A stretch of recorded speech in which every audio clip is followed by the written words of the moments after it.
Hello, welcome back to my channel. তো আজ আমরা যে ক্লাসটা করব সেটা আরআরবি ইন যে আপকামিং এক্সামিনেশনগুলো হতে চলেছে, বিশেষ করে গ্রুপ ডি থেকে শুরু করে বা এলপি বা টেকনিশিয়ানের যেগুলো অ্যাকচুয়ালি হয়ে গিয়েছে বা তার তার তো আবার যে থেকে নোটিফিকেশানও বেরিয়েছিল, সেখানে আমরা বিভিন্ন এগুলো ফর্ম ফিল আপ করেছি। যাই হোক, তো upcoming RRB NTPC RRB group D এক্সামের জন্য মোস্ট ইম্পর্টেন্ট যে চ্যাপ্টারগুলোর মধ্যে, যে আমরা আগের ভিডিওতে যেমন আমরা কমপ্লিট করেছিলাম কোষ, তো এই ভিডিওতে আমরা কমপ্লিট করতে চলেছি যেটা উদ্ভিদ কলা, প্ল্যান্ট টিস্যু। যে ঠিক টিস্যুকে আমরা দুটো ভাগে ভাগ করেছি, একটা প্ল্যান্ট টিস্যু এবং অ্যানিম্যাল টিস্যু, এবং এই দুটো চ্যাপ্টার থেকে বিশেষ করে এলপিতে যেমন কোশ্চেন এসছে, টেকনিশিয়ানে যেমন কোশ্চেন এসছে, তেমন আগের বারেও এই কোশ্চেনগুলো, বিশেষ করে ইম্পর্টেন্ট যে কোশ্চেন্সগুলো ছিল সেই কোশ্চেন্সও এসছে। তো আমরা শুধু কোশ্চেন্স করাবো না, আমরা আগের চ্যাপ্টারের ডিটেলস পড়াবো, তার সাথে আমরা কোশ্চেন্সগুলোও দেখবো, এবং যে কোশ্চেন্সগুলো এবং প্রত্যেকটা টপিকের কোশ্চেন্স দেখবো, যাতে পরীক্ষায় যে কোনো টাইপের কোশ্চেন আসলে তোমরা সলভ করতে পারো, এবং উইথ ডিটেলস লাইন বা লাইন এনসিইআরটি থেকে পড়ানো হবে। তো এগুলো তোমাদের আপকামিং এক্সামের জন্য একদম কমপ্লিট একটা ম্যাটেরিয়াল হতে চলেছে, যেটা আশা করি তোমাদের খুবই কাজে লাগতে চলেছে। আর তাহলে চলো ভিডিও কন্টিনিউ করি, লেট স্টার্ট। তো প্রথমত যেটা অ্যাকচুয়ালি কলা, তো আগের চ্যাপ্টারে আমরা যেমন যেমন পড়েছিলাম যে টিস্যু, যে এই কোষ পড়েছিলাম, যেখানে সেল পড়েছিলাম, তো যেখানে আমরা জেনেছিলাম যে সব সজীব বস্তু যেটি কোষের সমন্বয়ে যেটি গঠিত, এবং এককোষী জীবের ক্ষেত্রে একটা মাত্র কোষ দিয়ে যেমন তৈরি, তেমন হচ্ছে কি জীবের মৌলিক একক হিসেবে কাজ করে, তেমনই যেটি বহুকোষী জীবের ক্ষেত্রে অনেকগুলো কোষগুচ্ছ, ভিন্ন ভিন্ন কোষগুচ্ছ নিয়ে নিয়ে তৈরি হয়, যারা অ্যাকচুয়ালি প্রতিটা কোষগুচ্ছ আবার একটা নির্দিষ্ট কাজ সম্পন্ন করে। তাই তারা এই কাজটা বিশেষ দক্ষতার সঙ্গে সম্পন্ন করতে পারে। তাই মানব দেহে যেমন হচ্ছে কি, এক্সাম্পল দিয়েছি, মানব দেহে যেমন পেশি কোষগুলো সংকুচিত বা শিথিল হয়ে যেমন দেহে চলন ঘটায়, তেমন স্নায়ু কোষগুলো স্নায়বিক বার্তা পরিবহন করে। এগুলো কিন্তু একটা কোষের সমন্বয়ে নয়, এগুলো কিন্তু মাল্টিপল কোষের সমন্বয়ে গঠিত, ঠিক আছে? তো এই মাল্টিপল কোষ সমন্বয়ে গঠিত সিস্টেমকে বলা হয় কলা। যেমন রক্ত দেহের বিভিন্ন অংশে অক্সিজেন ক্যারি করে, খাদ্য, হরমোন, বর্জ্যপদার্থ পরিবহন করে। এইভাবে নির্দিষ্ট কোষ নির্দিষ্ট কাজ করে চলেছে, মানে প্রত্যেকটা পার্টিকুলার কাজের জন্য একটা করে নির্দিষ্ট কোষ আছে। যেমন উদ্ভিদ কোলে, মানে উদ্ভিদ দেহেতে মানে বিভিন্ন ধরনের সংবহন কলা রয়েছে, তাহলে দেহের এক প্রান্ত থেকে অন্য প্রান্তে খাদ্যরস যেমন পরিবহন করতে ফ্লোয়েম কাজ করে, তেমন জল পরিবহন করতে জাইলেম কাজ করে। তো তো এটাই জানা যাচ্ছে যে বহুকোষী জীবের সংবিভাজনটা পরিলক্ষিত হয়, এবং একই কাজের জন্য বিশেষত কোষগুলোর মানে দেহে একত্রে অবস্থান করে, এবং নির্দিষ্ট কাজের জন্য তারা কোষগুচ্ছ বিভিন্ন স্থানে অবস্থান করে। তো এই সমস্ত কোষগুচ্ছ অর্থাৎ এমনভাবে গঠিত, যারা গঠনগত কার্যগত মানে সজ্জিত হয়ে তারা সম্ভাব্য সর্বাধিক দক্ষতা কাজ করতে পারে, তাদেরকেই বলা হয় কলা। তো কলার উদাহরণ হিসেবে আমরা বলতে পারি যেমন রক্ত কিন্তু বলা হয় তরল যোগ কলাগুলোর মধ্যে পড়ে। যেমন ফ্লোয়েম কিন্তু হচ্ছে এক ধরনের জটিল সাইকেলের মধ্যে পড়ে, যেটা অ্যাকচুয়ালি পানি মানে উদ্ভিদে দেখতে পাওয়া যায়। তো যেমন পেশি এগুলো উল্লেখ করা যেতে পারে। তো এই মানে বিভিন্ন ধরনের কলা এবং প্রাণী মেন এগুলোর মধ্যে আমরা এখানে কলাকে যেটিকে দুটো ভাগে ভাগ করছি, একটা হলো প্ল্যান্ট টিস্যু আর একটা হলো অ্যানিম্যাল টিস্যু। তো আজকের আমাদের যেটা টপিক সেটা হচ্ছে কি প্ল্যান্ট টিস্যু। তো প্ল্যান্ট টিস্যু সম্পর্কে আমরা দেখব, তার আগে একটা ডিটেলস যে জানিয়ে দিই। যেমন হচ্ছে যেমন তোমাদের এই যে আরআরবি বা আরআরসি গ্রুপ ডি বলো, গ্রুপ ডিতে তো তোমরা জানোই যেখানে অ্যাকচুয়ালি হচ্ছে 25 মার্কসের জেনারেল সায়েন্সের, মানে 25 মার্কস কিন্তু জেনারেল সায়েন্সের উপরেই আছে, জেনারেল সায়েন্সের উপরে আছে। তো সেটাকে যাতে আমরা এই যে আমরা যে এই যে ভিডিও প্রসেসটা শুরু করেছি, যেখানে আমাদের আগের ভিডিওতে যেমন তার ফার্স্ট ভিডিওতে যেমন আমরা কিছু কিছু চ্যাপ্টার দেখিয়ে দিই, যেমন যেগুলো এনসিইআরটি আপডেটেড হয়েছে 2025 সালে যে কোশ্চেনগুলো প্যাটার্ন অনুযায়ী, সেখানে কিছু চ্যাপ্টার বাদ দিয়েছে। যেমন ক্লাস 9-এ বায়োলজি 3টে চ্যাপ্টারের মধ্যে একটা চ্যাপ্টার বাদ চলে গেছে, সুতরাং দুটো চ্যাপ্টার আছে। তাই একটা চ্যাপ্টার যেটা আমরা কমপ্লিট করিয়েছি, সেটাকে আরও ওর ডিটেলস যদি তোমরা চাও, তাহলে আরও যে ঠিক ডিটেলসে ওই অর্গানালসগুলোকে আমরা ভাগ করতে পারি। আজকে আমাদের সেকেন্ড ভিডিও হচ্ছে, আর এই ভিডিও এই প্ল্যান্টের এটা আমরা ফার্স্ট ভিডিও করছি প্ল্যান্ট টিস্যু, আর এবং এর এই টিস্যুর হচ্ছে গিয়ে যে ঠিক দুটো ভিডিও আসবে, তার মধ্যে প্ল্যান্টের আজকে আমরা কমপ্লিট করে দিচ্ছি, এবং এর সমস্ত কোশ্চেন্স যেখানে, এবং সমস্ত কোশ্চেন একসাথে তোমরা পেয়ে যাচ্ছ, যেখানে মানে টপিক ওয়াইজ টপিকগুলো কী কী সেটা আমরা দেখাবো। যেমন ধরো যে প্রথমে বলা হচ্ছে যেটা এইটা যে উদ্ভিদ কলা, যেমন উদ্ভিদ কলাকে যদি আমরা ভাগ করি, উদ্ভিদ কলাকে আমরা দুটো ভাগে ভাগ করতে পারি। যতক্ষণে যে একটা ভাজক কলা, যেটা অ্যাকচুয়ালি মেরিস্টেমেটিক টিস্যু বলা হয়, উদ্ভিদ কলাকে আমরা দুটো ভাগে ভাগ করি, একটা ভাজক কলা আর একটাকে বলা হয় স্থায়ী কলা। স্থায়ী কলা কি হয়, এই ভাজক কলাগুলো যখন তাদের কাজ ক্ষমতা হারিয়ে ফেলে তখন তারা স্থায়ী কলায় পরিণত হয়। ভাজক কলাকে আমরা মোটামুটি বলতে পারি যে ভাজক কলার ওই যে সরল মানে প্যারেনকাইমা কলা, ভাজক কলাগুলোর মধ্যে যেগুলো রয়েছে, অ্যাকচুয়ালি ভাজক কলাকে তিনটে ভাগে ভাগ করা হয় ভাজক কলাকে। যেমন হচ্ছে অগ্রস্থ ভাজক কলা, যে ঠিক নিবেশিত ভাজক কলা এবং এই পার্শ্বস্থ ভাজক কলা। এই যেমন এই তিনটে, এটা হলো বলা হয় অগ্রস্থ ভাজক কলা মানে এপিক্যাল মেরিস্টেম, নিবেশিত ভাজক কলা, আর পার্শ্বস্থ বলা হয় যে ঠিক ল্যাটেরাল ল্যাটেরাল মেরিস্টেম। তো এই উদ্ভিদের এই ভাজক কলা অ্যাকচুয়ালি এর কি কাজ এবং কি ব্যাপার সম্পর্কে সেটা আমরা জানবো। তার আগে আমরা এটা দেখে নিই যে যেহেতু আমরা কলাকে যে ঠিক দুটো ভাগে ভাগ করছি, তার মধ্যে স্থায়ী কলাকে আমরা দুটো ভাগে ভাগ করি, একটা সরল, একটা সিম্পল, একটা সরল আর একটা হলো জটিল। এই জটিলের মধ্যে রয়েছে যে ঠিক যে দুটো, একটা জাইলেম আর একটা ফ্লোয়েম। জাইলেম শুধু কাজ করে জল, আর ফ্লোয়েম কি করে, ফ্লোয়েম খাদ্য পরিবহন করে। আর এই যে সরল, যেটা সরলটাকে আমরা তিনটে ভাগে ভাগ করি, এটা আমরা যখন সরলটা পড়বো তখন দেখব। তার মধ্যে প্রথমত জেনে রাখো প্যারেনকাইমা, কোলেনকাইমা আর স্ক্লেরেনকাইমা, ঠিক আছে। তো এখন আমরা যেটা পড়বো সেটা অ্যাকচুয়ালি ভাজক কলা। ভাজক কলা আমরা একদম যে ঠিক টু দ্য পয়েন্ট পড়বো, এই কারণে কারণ প্রত্যেকটা লাইন, প্রত্যেকটা কিন্তু এখানে ইম্পর্টেন্ট। তো এখানে বলা হচ্ছে যে উদ্ভিদের বৃদ্ধি কেবলমাত্র দেহের কিছু নির্দিষ্ট অঞ্চলে ঘটে। এটা তো তোমরা দেখেছোই, গাছের কাণ্ড যেমন পাতা, গাছের মুকুল, বিটব, এইসব জায়গাতে বিভিন্নভাবে ভাগ করা হয়। তো এইসব অঞ্চলে যে ঠিক বিভাজনক্ষম এক ধরনের ভাজক কলা থাকে, এদের এদের এদের কি হয়, এদের যে সেলটা থাকে এখানে, এদের সেলটা কিন্তু মাল্টিপল টাইম ডিভাইড হয়, সেল ডিভিশন ঘটে এইসব বিভাজন, মানে বিভাজন কলার, এই ভাজক কলার এইটার কাজই হলো এখানে যে এই সেলগুলোর বিভাজন ঘটে। তো উদ্ভিদ দিয়ে ভাজক কলার অবস্থানের উপর ভিত্তি করে একে তিনটে ভাগে ভাগ করা হয়: অগ্রস্থ ভাজক কলা, নিবেশিত ভাজক কলা এবং পার্শ্বস্থ ভাজক কলা। এখন এই ভাজক কলা থেকে সৃষ্ট কোষসমূহ শুরুতে ভাজক কলার মতোই হয়, কিন্তু যত দিন যায় তত তারা পূর্ণতা প্রাপ্তির সাথে সাথে এদের বৈশিষ্ট্য পরিবর্তন হয় এবং এরা অন্যান্য কলা গঠন করতে পারে। বিশেষ করে এদের এই ব্যাপারটাকে বলা হয় ডিফারেন্সিয়েশন। এটা দিয়েও কোশ্চেন এসছে, এই পয়েন্টের উপরেই অনেক কটা কোশ্চেন এসছে। এটা আমি দেখাবো। এই 2024-এও এসছে, টেকনিশিয়ানের যে এক্সামিনেশন হলো বা এলপির যে এক্সামিনেশন হলো সেখানে যেমন এসছে, আবার 2022-এর আরআরসি গ্রুপ ডিতে এসেছিল। এই তাহলে ব্যাপারটা এরকম দাঁড়াচ্ছে যে ভাজক কলা থেকে সৃষ্ট কোষসমূহ শুরুতে ভাজক কলার মতোই হয়, ওকে, কিন্তু বৃদ্ধি এবং পূর্ণতা প্রাপ্তির সাথে সাথে এদের বৈশিষ্ট্য পরিবর্তন ঘটে এবং এটা বিভাজিত হতে থাকে। মানে তখন এদের ওই কোষ যেটি বিভাজনের ক্ষমতা হারিয়ে ফেলে। অ্যাকচুয়ালি কিন্তু এদের সেল ডিভিশন ঘটে। এই যে দু ধরনের কলার মধ্যে ভাজক কলা যাকে বলা হয় মেরিস্টেম, এরই কিন্তু একমাত্র সেল ডিভিশন ঘটে। তো এই ভাজক কলার যে তিনটে ভাগের মধ্যে অগ্রস্থ ভাজক কলা, যেটা অ্যাকচুয়ালি অবস্থান কোথায়, এর অবস্থান হচ্ছে ভাজক কলা কাণ্ড এবং মূলের অগ্রভাগে। এই মূলের কাণ্ডর অগ্রভাগে, মূলের অগ্রভাগে পাতার বিটব এইসব জায়গায় থাকে। এরা কি করে, কাণ্ড মূলের দৈর্ঘ্য বৃদ্ধি করে। এইসব দিয়ে ডাইরেক্ট কোশ্চেন এসছে, ডাইরেক্ট এই লাইন দিয়ে কোশ্চেন এসছে। সুতরাং এইগুলো টপিক, এই যে পয়েন্টগুলোকে বাদ দেওয়া যাবে না। আর বলা হয় পার্শ্বস্থ ভাজক কলা, যাকে বলা হয় ল্যাটেরাল ভাজক কলা। উদ্ভিদের যাবতীয় যে গাছের যে পাশের দিকে যখন একটা গাছ বড় হয়, তখন এই পাশের দিকে যত বৃদ্ধি ঘটে, গাছের পাশের দিকে যত বৃদ্ধি করে, সব কিছুর জন্য দায়ী হয় ক্যাম্বিয়াম। এই বলা হয় যে পার্শ্বস্থ ভাজক কলা। পার্শ্বস্থ ভাজক কলা উদ্ভিদের গাছের কাণ্ড এবং মূলের যে ঠিক পরিধির বৃদ্ধি ঘটে, তাহলে দৈর্ঘ্যর বৃদ্ধি ঘটে, লেন্থ আর ব্রেথ। তাহলে মানে কি হলো, এই যে এপিক্যাল, এটাকে বলা হয়, এটা কি করছে, লেন্থের চেঞ্জ করে। আর যদি বলে পার্শ্বস্থ ভাজক কলা কি করে, পার্শ্বস্থ ভাজক কলা হচ্ছে কি করে, এ ব্রেথ চেঞ্জ করে, প্রস্থ বাড়ায়, দৈর্ঘ্য প্রস্থ বাড়ায়, ব্রেথ বাড়ায়, ঠিক আছে। তো এবারে কিছু কিছু উদ্ভিদের কাণ্ড আবার দেখতে পাওয়া যায় নিবেশিত ভাজক কলা রয়েছে, মানে কাণ্ডের পর্বের কাছাকাছি নিবেশিত ভাজক কলা করে। মানে এইগুলো বিশেষ করে দেখতে পাওয়া যায় কোথায়, ঘাস জাতীয় উদ্ভিদের ক্ষেত্রে, মানে যেগুলো ওই যে সেই গাছের সেই ঘাসের যেমন সে একটা করে কাণ্ড, যে ঠিক নোট থাকে না এরকম, যে একটা করে সেকশন, তারপরে ঘাস হচ্ছে, এই যেমন এটা বাঁশ জাতীয়, এই যে অংশটা, এই যে প্রত্যেকটা, এই যে গাঁট যাকে বলা, বাঁশের যেমন গাঁট থাকে, এই গাঁটগুলো অংশে দেখতে পাওয়া যায় কোনটা, দেখতে পাওয়া যায় হচ্ছে ওই নিবেশিত ভাজক কলাকে দেখতে পাওয়া যায়, ঠিক আছে। তার মানে আমরা এখান থেকে কি দেখলাম, এখান থেকে দেখলাম ভাজক কলা কাকে বলে। প্রথমত দেখলাম যে এটাই যে কলাকে আমরা দুটো ভাগে ভাগ করছি, একটা ভাজক কলা, একটা স্থায়ী কলা, ওকে। ভাজক কলাকে ইংরেজিতে বলা হয় মেরিস্টেম, স্থায়ী কলাকে এবং এটা রয়েছে, এবং এই পার্মানেন্ট টিস্যু, স্থায়ী কলাকে বলে পার্মানেন্ট টিস্যু।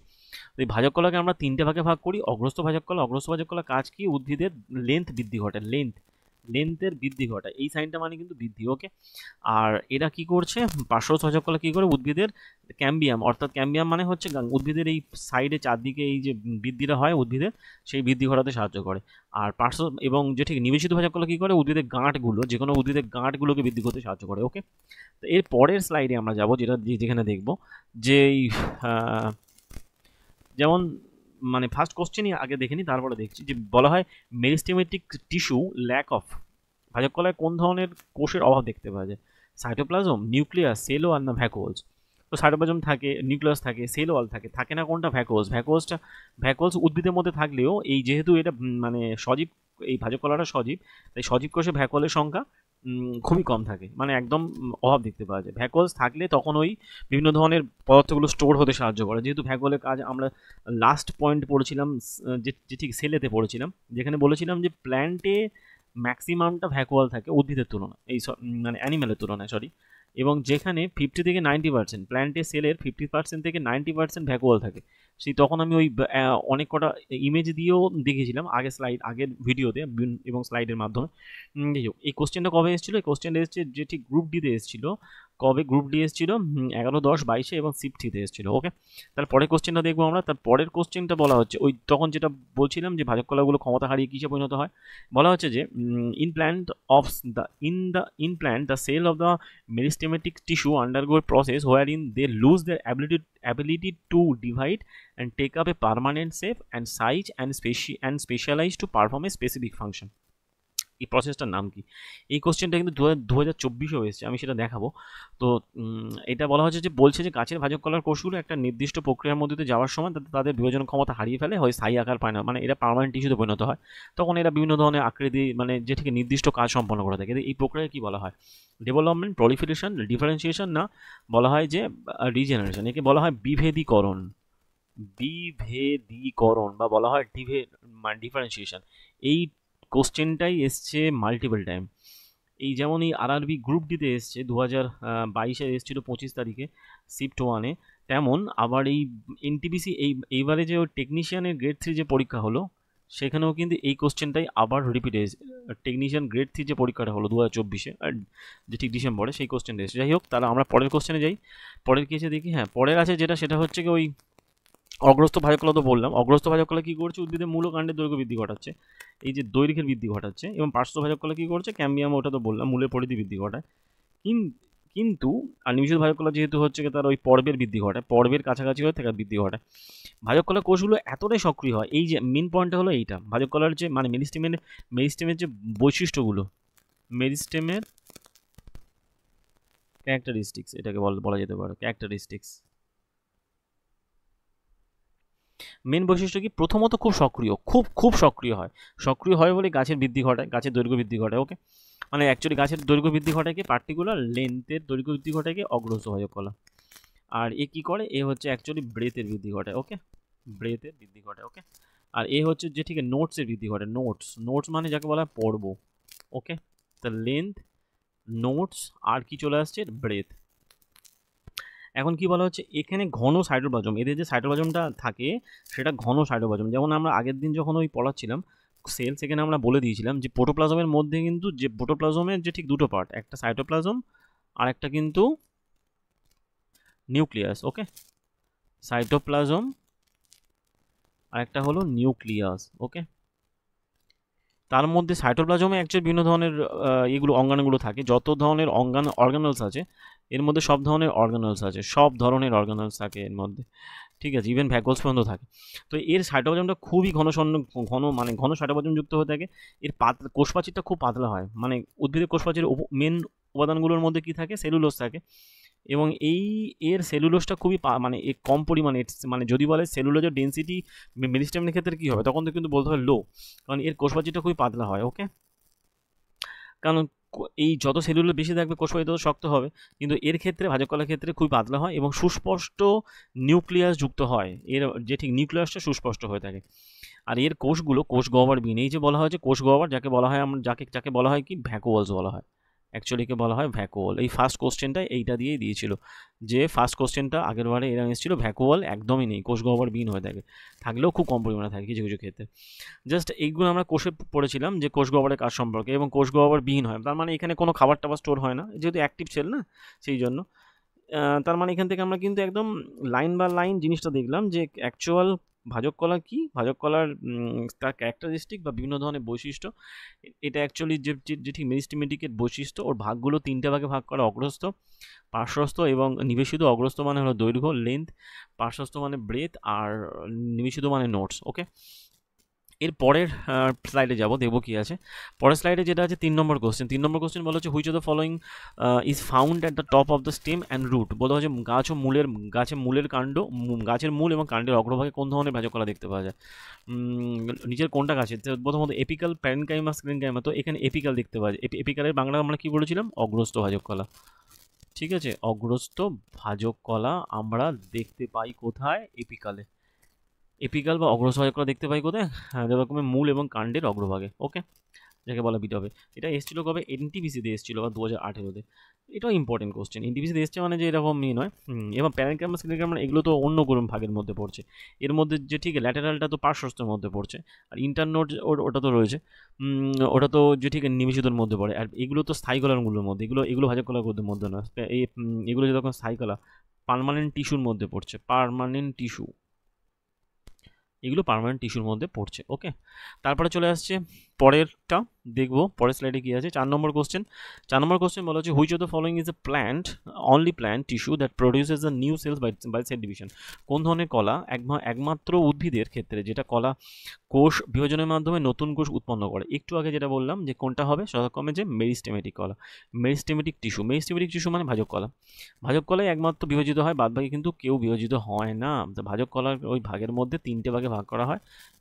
এক্ষুনি আমরা পড়ে এলাম, এপিক্যাল, অগ্রস্থ, ইন্টারনোড মানে যেটা ওই যে ঠিক নিবেশিত, আর ল্যাটেরাল, পার্শ্বস্থ। ওকে, এটা কবে এসছে? 18 এসেছিল, 2018 এসেছিল, শিফট 2-তে এসেছিল, গ্রুপ ডিতে। তার পরের স্লাইডে কি দেখবো? পরের স্লাইডে দেখবো 5 নম্বর কোশ্চেন। বলা হচ্ছে tissue present around the edge in a lateral manner and giving rise to growth in the girth of the stem is called. তো গাছের এই যে গার্থ বলতে বোঝায় যে গাছের সম্পূর্ণ যে এই যে বৃদ্ধিটা হচ্ছে, একটা গাছের যে বৃদ্ধিতে কোন ধরনের কলা অবস্থান, মানে কোন ধরনের কলা অ্যাকচুয়ালি এখানে মানে থাকে অ্যাকচুয়ালি।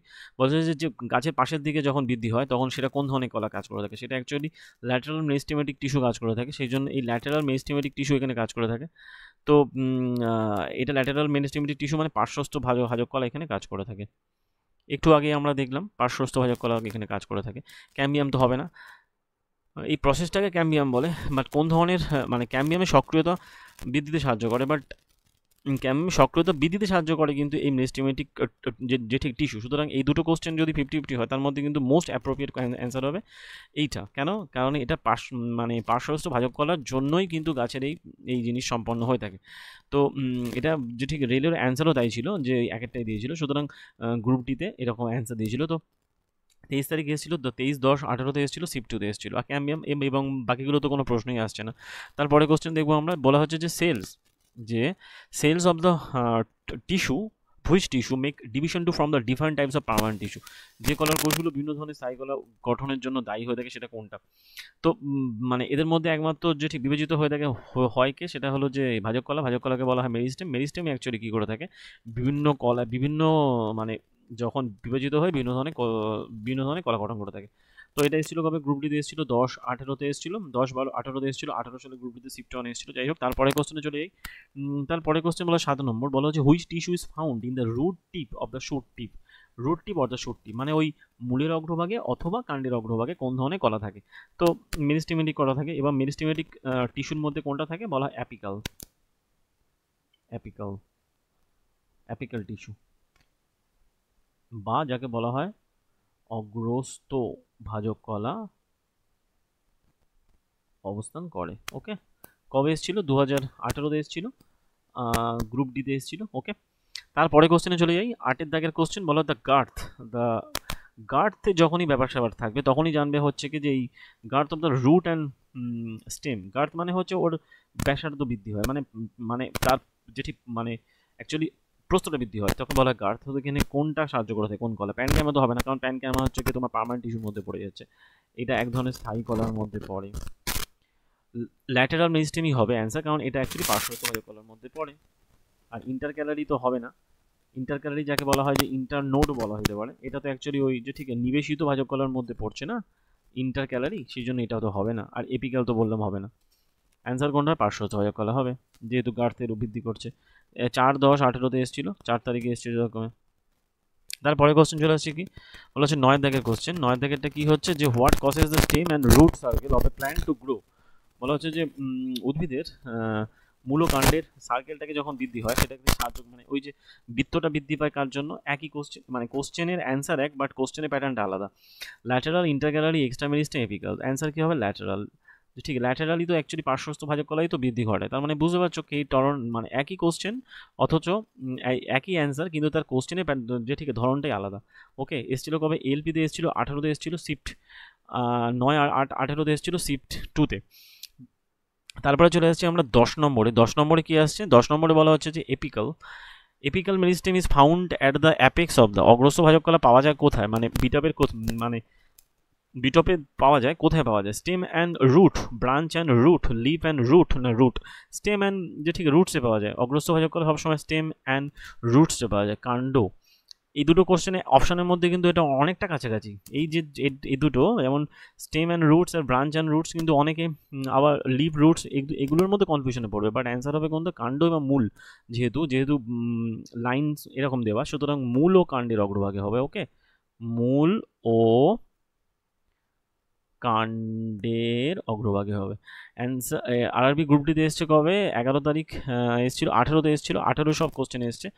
তারপরে কোশ্চেন চলে যাই আমরা, যে বলা হচ্ছে যে 11 দাগেরটা কী ছিল? Which of the following of the plant tissue is capable of the cell division. Cell ডিভিশনের জন্য কোন ধরনের প্ল্যান্ট টিস্যু, মানে কোন ধরনের উদ্ভিদ কোষ সক্ষম? কোন ধরনের সেল ডিভিশনে? কোন ধরনের সেল ডিভিশন একজনই করে, সেটাকে ভাজক কলা।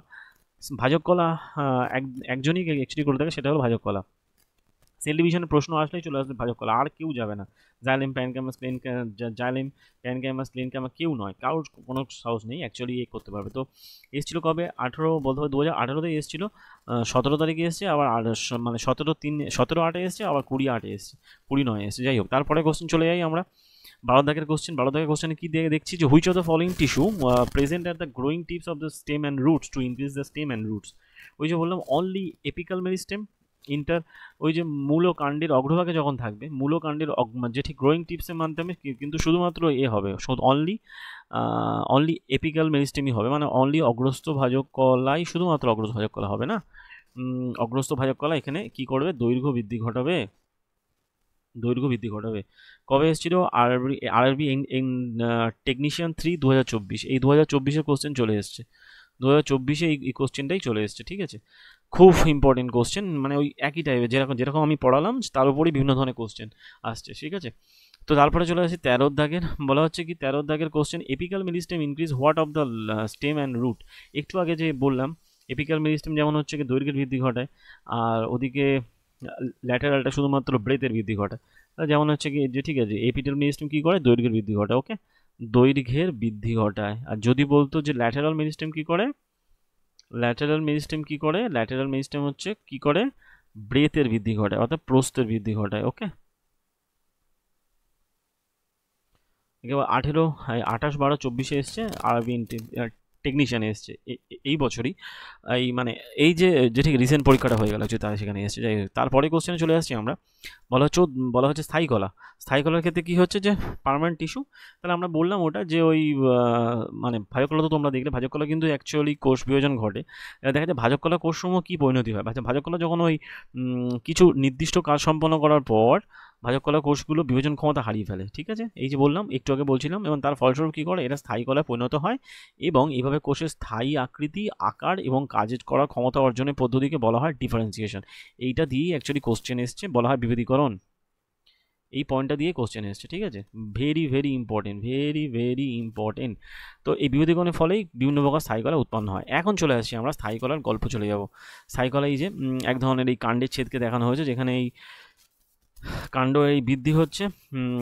এটা অ্যাকচুয়ালি মূল, এটা কাণ্ডের ক্ষেত্রে কীভাবে বৃদ্ধি হয়, যেমন এপিডার্মিস, কোলেনকাইমা, প্যারেনকাইমা, ফ্লোয়েম দেখানো হয়েছে। এই তিনটে এপিডার্মিস, কোলেনকাইমা, এটা অ্যাকচুয়ালি এপিডার্মিস সবচেয়ে বাইরে থাকে, কোলেনকাইমা, প্যারেনকাইমা রয়েছে।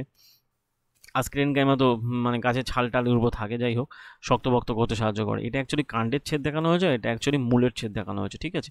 কাণ্ডের ক্ষেত্রে প্যারেনকাইমা কোথায়, যেমন এই মূলের ক্ষেত্রে প্যারেনকাইমাটা এই মাঝখানের দিকে থাকে, এবং এর কোলেনকাইমাটা জাস্ট এই জাস্ট মানে উপরের দিকে থাকে এই পজিশানে। অ্যাকচুয়ালি অনেক সময় এই ডায়াগ্রাম দিয়েও কোশ্চেন আসতে পারে, সুতরাং এই ডায়াগ্রামটাও কিন্তু ইম্পর্টেন্ট। সেই জন্য আমি যে ডায়াগ্রামটাকে ভালো করে দেখালাম, যেখানে এপিডার্মিস বাইরের দিকে থাকছে, কিউটিকলটা সবচেয়ে বাইরে থাকে যেটি কিউটিকল, যেখানে একজন মোমের আস্তরণ থাকে, ফ্লোয়েমটাই মাঝখানে থাকছে এই যে গ্রিন কালারের, এর এই ফ্লোয়েমটা এখানে, এর জাইলেমটা জাস্ট এর উপরে জল ক্যারি করছে জাইলেমটা, ঠিক আছে। আর এই এখানে নালিকা বান্ডিল তৈরি হচ্ছে অ্যাকচুয়ালি। তারপরে স্লাইডে যাব আমরা, দেখবো কী আছে পরের স্লাইডে আছে, যখন সরস সাইকোলা বলতে কী বোঝায়। সরস সাইকোলা ওয়ান অফ দ্য ইম্পর্টেন্টগুলোর মধ্যে অন্যতম। কেন বলছি আমি সরস সাইকোলা, অ্যাকচুয়ালি আমরা যে একটু আগে পড়লাম যে সাইকোলাকে আমরা দুটো ভাগে ভাগ করি, একটা সরস সাইকোলা, একটা চল্লিশ সাইকোলা। সরস সাইকোলা কি সাধারণত এরা কী করে, বহিত্বকের জাস্ট যে ঠিক নিচে থাকে, সরস সাইকোলাটা বহিত্বকের জাস্ট হচ্ছে নিচেই থাকে সরস সাইকোলা, জাস্ট যে লেয়ারটা রয়েছে তার জাস্ট তলায় থাকে। এবং ওই যেমন ওই কিউটিকল দেখালাম না, কিউটিকলের জাস্ট তলায় অবস্থান করছে। তো এই সরস সাইকোলার কোষস্তরগুলো মানে অধিকাংশই প্যারেনকাইমা কলা থাকে, এবং কারণ এর মধ্যে প্যারেনকাইমাটা সজীব হয়ে থাকে। তো এই সরস সাইকোলার মধ্যে প্যারেনকাইমা বলা হয় যে এগুলো মানে এই কলাটা, এই যেটা প্যারেনকাইমা সেটা কম বিশেষিত হয়, পাতলা হয়, কোষপ্রাচীর বিশিষ্ট এবং সজীব কোষের সমন্বয়ে গঠিত হয়। তো এই সরস সাইকোলা মানে সাইকোলার যে দুটো ভাগ, তার মধ্যে সরস সাইকোলার যে প্যারেনকাইমা এটা কিন্তু ম্যাক্সিমামটা সজীব হয়ে থাকে, ওকে। এবং এখানে এই কোষগুলো সাধারণত শীতলভাবে সজ্জিত হওয়ার জন্য এদের মাঝখানে বড় বড় ফাঁকের সৃষ্টি হয়, এর মাঝখানে বড় বড় ফাঁকের সৃষ্টি হয়, এবং এই ফাঁকগুলো কোষান্তর স্থান বা কোষান্তর রন্ধ্র বলা হয়। তার মানে প্যারেনকাইমাতে কিন্তু এই ফাঁকগুলো দেখতে পাওয়া যায়, যেটা অ্যাকচুয়ালি আগেরটায় ছিল না। এই কোষান্তরন্ধ্র বা এই যে ফাঁক গ্যাপগুলো, আন্তঃকোষান্তরন্ধ্র, এরা অ্যাকচুয়ালি মানে সজীব তো পরপর সজ্জিত থাকে, সেই জন্য কোষান্তরন্ধ্র দেখতে পাওয়া যায়, যেটা অ্যাকচুয়ালি এই সমস্ত কলা সাধারণত খাদ্য সঞ্চয় করে। এদের মেন কাজটাই হলো খাদ্য সঞ্চয় করা। তার মানে প্যারেনকাইমা কলা যেখানে থাকবে সেখানে যেমন কিন্তু খাদ্য সঞ্চয় হবে, আন্তঃকোষান্তরন্ধ্র থাকবে, আর এরা খুব পাতলা হয়ে থাকে, পাতলা কোষপ্রাচীর বিশিষ্ট সজীব কোষের সমন্বয়ে গঠিত হয়, এরা কিন্তু সজীব হয়। তার মানে আমি যেখানে point important point to the point, সেখানে কিন্তু আমি জাস্ট স্টার মার্কস মেরে দিচ্ছি, ওকে। কিছু কিছু প্যারেনকাইমা কলা বলা হয় যে ক্লোরোফিল বিশিষ্ট হয়ে থাকে, এবং তখন এদের কি বলা হয়, তখন এদের বলা হয় ক্লোরেনকাইমা। এটা এখানে বলা নেই, এই তো সঙ্গে সঙ্গে বলা হয় ক্লোরেনকাইমা। এরা এই সালোক সঞ্চার করতে পারে, এদের বলা হয় ক্লোরেনকাইমা। আবার জলজ উদ্ভিদের ক্ষেত্রে কিছু কিছু কলা অ্যাকচুয়ালি প্যানকাইমা মানে কিছু কিছু কলা বায়ুগহ্বর বিশিষ্ট হয়ে থাকে জলজ উদ্ভিদের ক্ষেত্রে।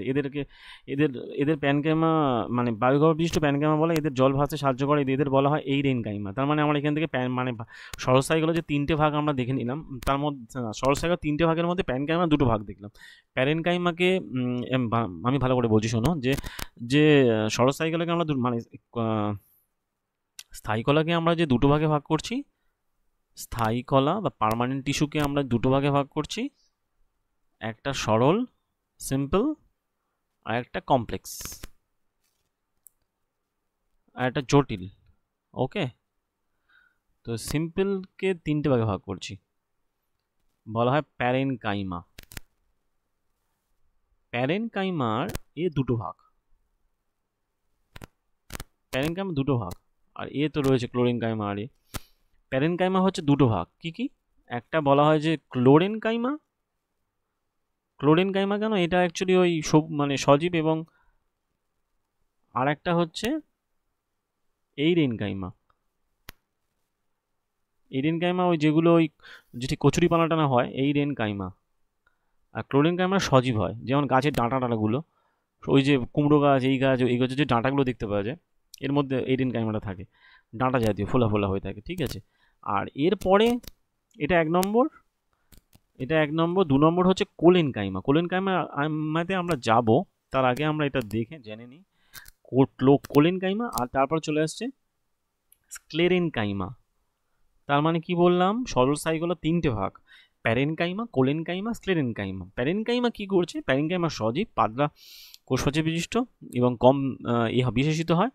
এদের মানে এরা শীতলভাবে সজ্জিত থাকার জন্য এদের কোষান্তর রন্ধ্র সৃষ্টি হয় এবং খাদ্য সঞ্চয় করে রাখে এবং এরা অনেক সময় ক্লোরোফিল বিশিষ্ট হয় কিছু কিছু ক্ষেত্রে, তখন এদের বলা হয় ক্লোরেনকাইমা। বলা হয় মানে প্যারেন থেকে হচ্ছে ক্লো, নট কো। অ্যাকচুয়ালি ক্লোরিন মানে হচ্ছে ক্লোরোফিল আছে, ঠিক আছে, ক্লোরোফিল থাকার জন্য সালোক সংশ্লেষ করতে পারে। তার মানে প্যারেনকাইমা কিন্তু সালোক সংশ্লেষ করতে পারে, এটা একটা মোস্ট ইম্পর্টেন্ট পয়েন্টগুলোর মধ্যে অন্যতম। আর জলজ যেগুলো বায়ুগহ্বর বিশিষ্ট হয়, ওই একটা বলা হয় কচুরিপানা যেগুলো হয়, সেগুলো ভাসে, একে বলা হয় এইরেনকাইমা, ওকে। তারপরে চলে আসছি আমরা বলা হয় যে কোলেন কাইমা। কোলেন কাইমা কি? কোলেন কাইমা হলো অপর এক ধরনের সাইকলা যেটা উদ্ভিদের নমনীয়তা বজায় রাখার জন্য সাহায্য করে। উদ্ভিদের ফ্লেক্সিবিলিটি, মেন কথা উদ্ভিদের ফ্লেক্সিবিলিটি।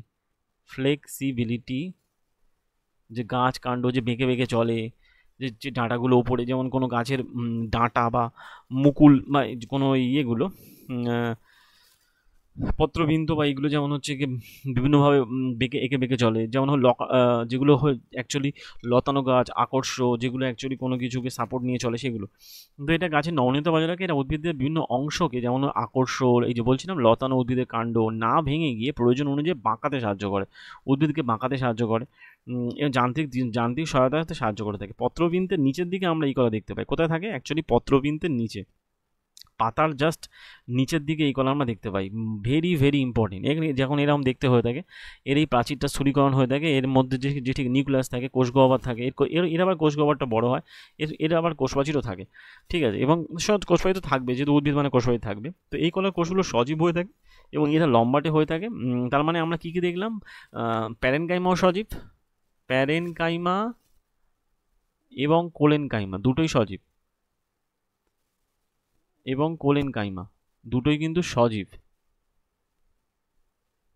দুটোই কিন্তু সজীব। গল্প আসবে অন্য ক্ষেত্রে, পরে বলছি। তো এরা অসমভাবে স্থূল হয়, ওটা যেমন সমানভাবে স্থূল ছিল, এরা অসমভাবে স্থূল হয়। এই অসম স্থূলীকরণের জন্য এদের কোষে কোণ বরাবর, এই যে একটা কর্নারের ব্যাপার আছে, এই যে কোণের ব্যাপার আছে, অ্যাঙ্গুলার ব্যাপার, এটা দেখতে পাওয়া যায়। কোণ বরাবর এদের স্থূলীকরণটা ঘটে, এবং এখানে ওই সেলুল মানে ওই লিগনিন টিনি জমে আর কি। এই কলায় খুব সংক্ষিপ্ত, খুবই কম পরিমাণে কোষান্তর স্থান দেখতে পায়। তাহলে মানে কোষান্তর স্থান সব থেকে বেশি কোথায়? প্যারেনকাইমা। এতে খুব কম পরিমাণে থাকে, এতে খুব কম পরিমাণে থাকে। ওকে, তার মানে আমরা কি দেখলাম? কোলেনকাইমা দেখলাম। কোলেনকাইমা এক ধরনের স্থায়ী কলা যার নমনীয়তা বজায় রাখার জন্য কাজ করে, মানে ফ্লেক্সিবিলিটি বজায় রাখে গাছে। আর কি করে? এরা ভেঙে না গিয়ে বেঁকে যেতে সাহায্য করে, উদ্ভিদের যান্ত্রিক সহায়তা প্রদান করে, পত্রবৃন্তের জাস্ট ত্বকের মানে পাতার যে বৃন্ত থাকে সেই বৃন্তের যে তলায় এরা অবস্থান করে। আর কি হয়? এরা সজীব হয়, লম্বাটে হয়। এরা অসম স্থূল হওয়ার জন্য এদের অ্যাকচুয়ালি কোণ বরাবর এদের স্থূলীকরণ দেখা যায়। আর এইগুলো এদের মধ্যে কোষান্তরন্ধ্রের সংখ্যা খুবই কম থাকে, ঠিক আছে। এই যে ছবিটার মধ্যে আমরা দেখছি, এদের কোষান্তরন্ধ্রের সংখ্যা খুবই কম থাকে, একদম খুবই গ্যাপ থাকে, এখানে কোষান্তরন্ধ্র নেই বললেই চলে। যেটা অ্যাকচুয়ালি আমরা ওই আগেরটাতে দেখছিলাম, এটা অ্যাকচুয়ালি কোলেনকাইমা ছবির মধ্যে পড়ে। এটা অ্যাকচুয়ালি কোলেনকাইমার মধ্যে পড়ে। ওকে, তারপরে চলে আসছে বলা হয় স্ক্লেরেনকাইমা, যেটা অ্যাকচুয়ালি স্ক্লেরেনকাইমাকে অ্যাকচুয়ালি এটা মৃত হয়ে থাকে। এরা অ্যাকচুয়ালি মৃত, মানে এই কলা উদ্ভিদকে অনমনীয় এবং দৃঢ় করে, মানে একটা রাফ অ্যান্ড টাফ করে। যেমন নারকেলের ছিবড়ে যেটা হয়, নারকেলের যে যখন ছিবড়ে দেখি, এই কলা দিয়ে তৈরি হয়। এই কলার কোষগুলো কী হয়? এরা সাধারণত মৃত কোষ হয়, এরা ডেড সেল হয়, এরা ডেড সেল। লিগনিনের উপস্থিতির জন্য এদের এই কোষপ্রাচীরের মাঝে স্থূল হয়, কী থাকে? লিগনিন থাকে, সেই কোষপ্রাচীরের মাঝে স্থূল হয়, কোষগুলো লম্বাটে সরু হয়। এই যে লম্বাটে হচ্ছে, সরু হচ্ছে, বিভিন্ন ধরনের কোষ দেখতে পাওয়া যায়। এবং এদের কোষপ্রাচীর এতটা স্থূল হয় যে কোষগুলোর ভেতরে কোনো ফাঁকা স্থান থাকে না, এদের কোনো গ্যাপই থাকে না, এইগুলো সব ভ্যাকুয়ালস আছে, ঠিক আছে। এবং এই লিগনিন যুক্ত স্থূল হয়। আর এই সমস্ত কলা মানে এই সমস্ত কলা উদ্ভিদের কাণ্ডের নালিকা বান্ডিলকে ঘিরে অবস্থান করে। উদ্ভিদের যে ইয়ে থাকে, নালিকা বান্ডিল, ভাস্কুলার বান্ডিল থাকে, সেই বান্ডেলকে ঘিরে অবস্থান করে। পাতা শিরা, উপশিরা, বীজ ও বাদামের ত্বকে, বাদামের যে হয় ত্বকগুলো থাকে, যেমন কাঠবাদামের যে এগুলো হয়, ওগুলোতে থাকে এইগুলো। এবং এরাও অ্যাকচুয়ালি উদ্ভিদঙ্গকে যান্ত্রিক দৃঢ়তা প্রদান করতে সাহায্য করে। তার মানে এখানে কী কী দেখলাম? স্ক্লেরেনকাইমা আরেক ধরনের সাইকলা, তার মানে সরল সাইকলার মধ্যে আমরা 3টে ভাগে ভাগ করছি। তার মধ্যে ওই 3টে ভাগের মধ্যে 2টো ভাগ সজীব আর একটা ভাগ হচ্ছে মৃত, ঠিক আছে। এই যে ওরা যে 3টে ভাগ, এর মধ্যে সজীব কী হলো? সজীব হচ্ছে প্যারেনকাইমা হলো, আর কি হলো? প্যারেনকাইমা হলো আর কোলেনকাইমা হলো। ওকে, প্যারেনকাইমার তো যে ঠিক 2টো ভাগ আমরা বলেইছিলাম। কোলেনকাইমা বলা হয় ক্লোরেনকাইমা, আর এইরেনকাইমা, এটা অ্যাকচুয়ালি হলো কোলেনকাইমা। ওকে, কোলেনকাইমা এরা সজীব। আর মৃত হলো স্ক্লেরেন ভাই, স্ক্লেরেনকাইমা অ্যাকচুয়ালি এখানে হলো মৃত। এখানে এই ছবিটার মাধ্যমে আমরা দেখতে পাচ্ছি যে এর সরু গহ্বর, এখানে যে লিগনিন আছে প্রাচীর, এটা অ্যাকচুয়ালি ওই একটা প্রস্থচ্ছেদ, এটা প্রস্থচ্ছেদ আর এটা লম্বচ্ছেদভাবে দেখানো হয়েছে। প্রস্থ অনুযায়ী লম্ব অনুযায়ী কিরকম দেখতে জাস্ট দেখানো হয়েছে, ঠিক আছে। তো আশা করি এটা কনসেপ্টটা ক্লিয়ার হলো। এরপরে আমরা কিছু কোশ্চেন্স দেখবো, তারপর আমরা চলে যাব জটিল সাইকলায়। ওকে, চলো কিছু কোশ্চেন দেখি। তার আগে একটুখানি দেখে নিই, যেটা অ্যাকচুয়ালি ওই যেটি রক্ষী কোষের ব্যাপারটা একটু দেখে নেবো। যে অনুবীক্ষণ যন্ত্রের সাহায্যে যদি আমরা দেখি পাতলা অংশ, ত্বকের পাতলা অংশের সবচাইতে বাইরে যে স্তরটা থাকে তাকেই বলা এপিডার্মিস, বা যাকে বলা হয় বাইরের ত্বক। বলা হয় বৈতক। এটা অতি শুষ্ক পরিবেশেও বসবাসকারী কিছু উদ্ভিদের ক্ষেত্রে জলের অপচয় রোধ করার জন্য এরা অত্যন্ত গুরুত্বপূর্ণ হওয়ায় এরা অত্যন্ত পুরু হয়ে থাকে ওদের ক্ষেত্রে, মানে একদম বাইরের যে লেয়ারটা থাকে যেটা আমরা দেখলাম আর কি, এপিডার্মিস যেটা দেখলাম। তো এদের সমগ্র দলটা সমগ্র দলটা যে আবরণীদের আবৃত থাকে তাকেই বলা হয় এপিডার্মিস, ঠিক আছে। এখন এই উদ্ভিদের বিভিন্ন অংশকে রক্ষা করে থাকেন, মানে প্রোটেকশন দেওয়া হলো এর মেন কাজ। কখনো কখনো বায়বীয় অংশে উপস্থিত বহিঃত্বকীয় কোষগুলো প্রায় মোম জাতীয় মানে মোম জাতীয় হয়ে থাকে, তারা জল পদার্থ বা এক ধরনের মোম জাতীয় প্রতিরোধক পদার্থ নিঃসরণ করে থাকে এপিডার্মিস থেকে। এই জল নিরোধক পদার্থটা উদ্ভিদ দেহ থেকে জলের অপচয় রোধ করতে এবং উদ্ভিদকে বাহ্যিক দৃঢ়তা, আঘাত, পরজীবী আক্রমণ, ছত্রাকের আক্রমণ থেকে রক্ষা করে থাকে এই মোম জাতীয় পদার্থ। এগুলো সব কোথা থেকে হয়ে থাকে? এই বায়বীয় অংশ উপস্থিত বহিঃত্বকীয় কোষগুলো থেকে, ঠিক আছে।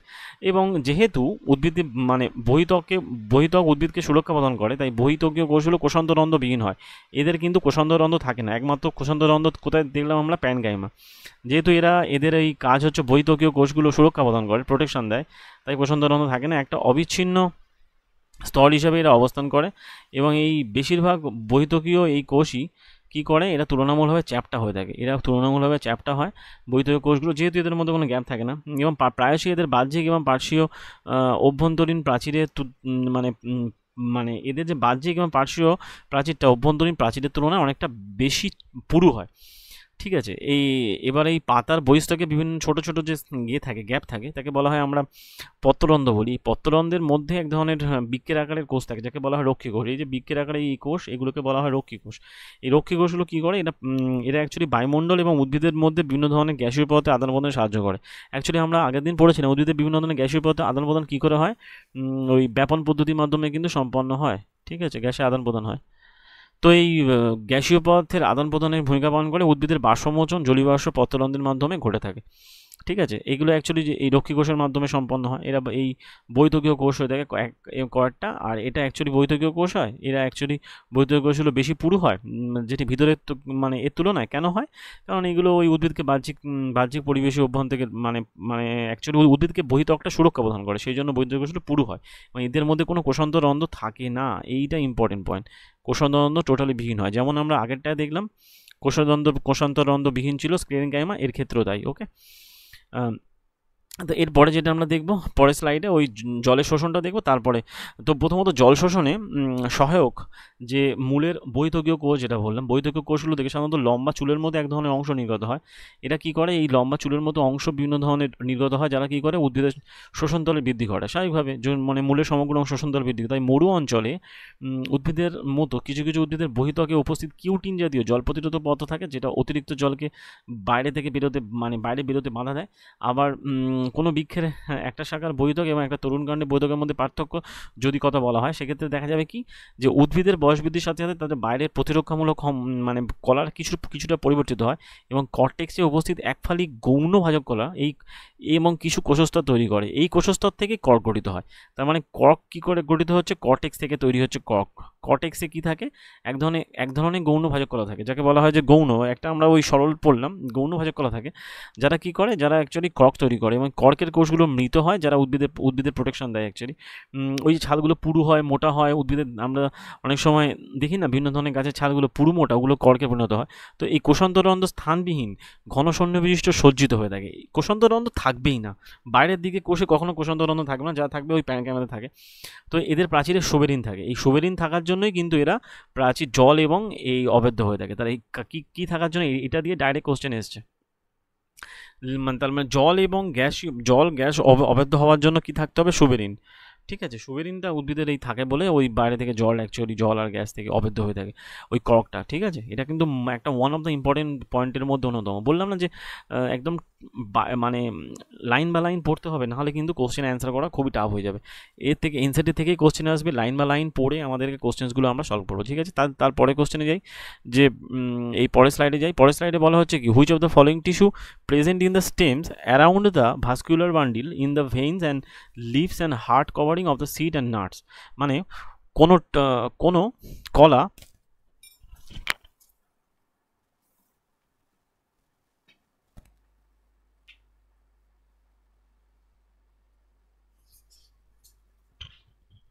কোনো ধরনের কলা, অ্যাকচুয়ালি এটা বাংলাতে লিখলে ভালো হতো, which of the following tissue present in the stem around the vascular bundle veins and leaves. তো এটা বলা হচ্ছে কোন ধরনের কলা উদ্ভিদের পাতা, নালিকা বান্ডিল এবং ওই বীজ ও বাদামের কঠিনের আবরণে উপস্থিত থাকে, সেটাকে বলা হয় স্ক্লেরেনকাইমা।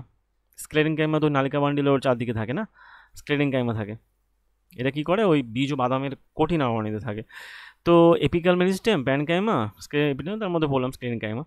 এটা এসেছিলো কবে? এটা টেকনিশিয়ানে এসছে, টেকনিশিয়ানে 2024 এসেছে। তার মানে বুঝতে পারছো, একদম পুরো জাস্ট লাইন বা লাইন দিয়ে কিন্তু আমি এক্ষুনি যেটা বললাম সেই টাইপেরই কোশ্চেন। তারপরে দেখছি আমরা, বলা হয় ফ্লেক্সিবিলিটি। গাছের নমনীয়তা বজায় রাখে সাহায্য করে কোন ধরনের কলা? স্ক্লেরেনকাইমা, কোলেনকাইমা, ক্যাম্বিয়াম না প্যানকাইমা? এই একটু আগে পড়লাম, বলা হয় কোলেনকাইমা। কোলেনকাইমা। আরে ভাই, শুধু এটা শুধু এ হয়ে যাচ্ছে, কোলেনকাইমা। এটা এসেছিল কবে? এটা এসেছিল 29/12/2024 এসছে। এটা টেকনিশিয়ানেই এসছে। তারপরে কোশ্চেনে যাই, আমরা দেখি। পরের কোশ্চেনে বলা হচ্ছে, the tissue which makes the plant hard and stiff and provide strength to plant parts.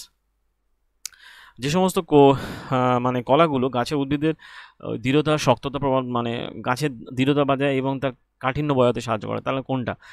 Sclerenchyma, collenchyma, aerenchyma, parenchyma? Answer হবে কি, বলা হয় স্ক্লেরেনকাইমা।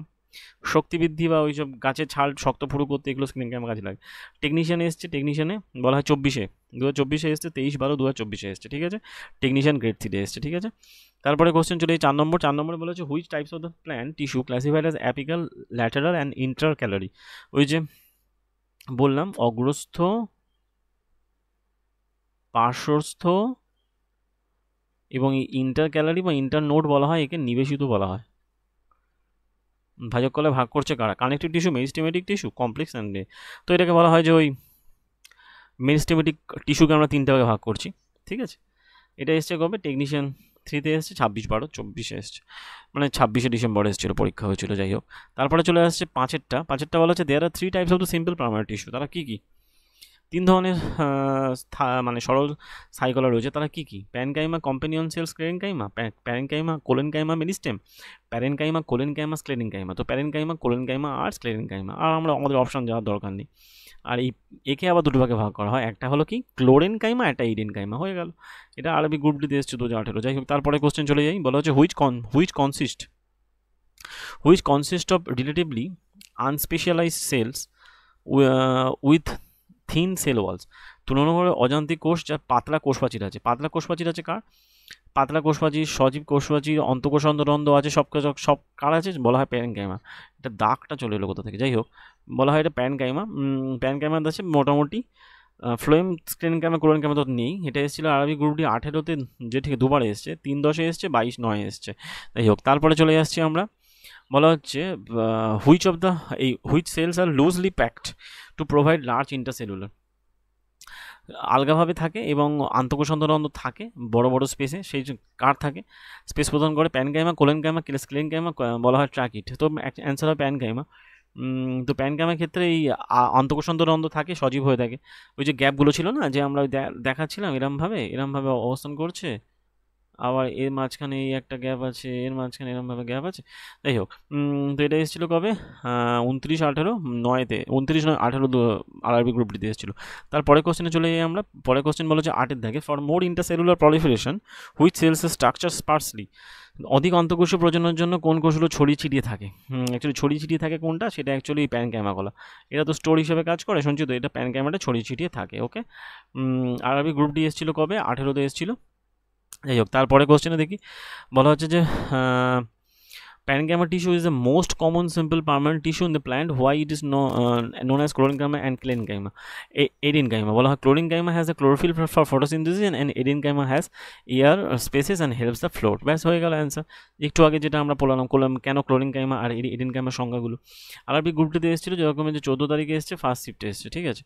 তো 14/9-তে। তারপরে বলা হচ্ছে 10-এর দাগের কোশ্চেন, যে which tissue in the coconut হাস্কে রয়েছে, বলা হয় নারকেলের স্টিপ এবং কোকোনাট হাস্কের থেকে তাকে শক্ত এবং যান্ত্রিক দৃঢ়তা প্রদান করে, সেটা কি? অ্যাকচুয়ালি স্ক্লেরেনকাইমা হয়ে থাকে অ্যান্সার।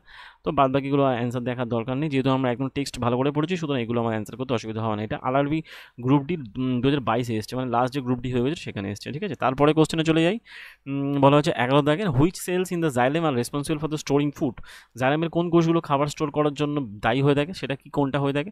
খাবার স্টোর করে মানে হয় জাইলেম প্যানকাইমা। জাইলেমের অ্যাকচুয়ালি আমরা ওই জাইলেমটা যেহেতু পড়িনি, তার যখন পড়াবো তখন দেখবো জালেম প্যারেনকাইমা করে থাকে। তো ওই জালেমকে দুটো ভাগে, জালেমে 4টে ভাগ করা হয়। যাই হোক, তারপরে চলে আসছে এই আরবি গ্রুপ ডি 22-এ এসেছিলো। এটা অ্যাকচুয়ালি ওই জালেমের সাথে দিলে ভালো হতো, কোশ্চেনটা মানে আগে চলে এসেছে। যাই হোক, তারপরে দেখছি বলা হয়েছে parenchyma and collenchyma are responsible for আর তো মানে কী ধরনের যান্ত্রিক ঘরে types of the tissue. Parenchyma vascular, mechanical, simple, nervous. বলা হয় যে সিম্পল পার্মানেন্ট টিস্যু। সরল স্থায়ী কলা, সরল স্থায়ী কলার মধ্যে পড়ছে এরা। সরল স্থায়ী করা এসেছিল কবে? 21-এ এসেছিল, এনটিপিসিতে এসেছিল, সিপ্টন স্টেজ 3, এই স্টেজ 1, সিপ্টন স্টেজ 1 এসছে, ঠিক আছে। তারপরে কোশ্চেন চলে যাই, বলা হচ্ছে which permanent tissue makes a plant hard stiff, উদ্ভিদের যান্ত্রিক দৃঢ়তা কঠিনতা প্রদর্শন করে, বলা হয় স্ক্লেরেনকাইমা। একদম এই টাইপেরই কোশ্চেন তোমরা আবার ফেস করবে। এটা 18-তে এসেছিলো যেরকম হয়েছে।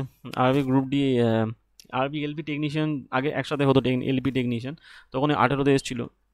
তারপরে বলা হচ্ছে which type of cells are the thick at the corner irregularly. কর্নারে অ্যাকচুয়ালি কোলেনকাইমা সেলগুলো ইরেগুলারি হয়, অসমভাবে বৃদ্ধি হয়, যেটা আমরা একটু আগে পড়লাম টু দ্য পয়েন্ট লাইন, যেখানে বলেছিল কোলেনকাইমার ওই অস্বাভাবিক মানে ওর কোণে অন্যভাবে মানে লিগনিন জমা হয়।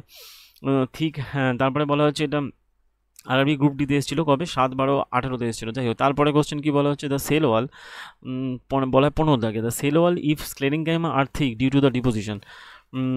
তো কিসের জন্য সেল ওয়ালটা জমাট বাঁধে ওই হয়, ঘন হয়? সেটা অ্যাকচুয়ালি লিগনিন। সেল ওয়ালে লিগনিন থাকার জন্য অ্যাকচুয়ালি এটা কী হয়, সেল ওয়ালটা মানে কোষ প্রাচীরটা অ্যাকচুয়ালি শক্তপোক্ত হয়, ঠিক আছে।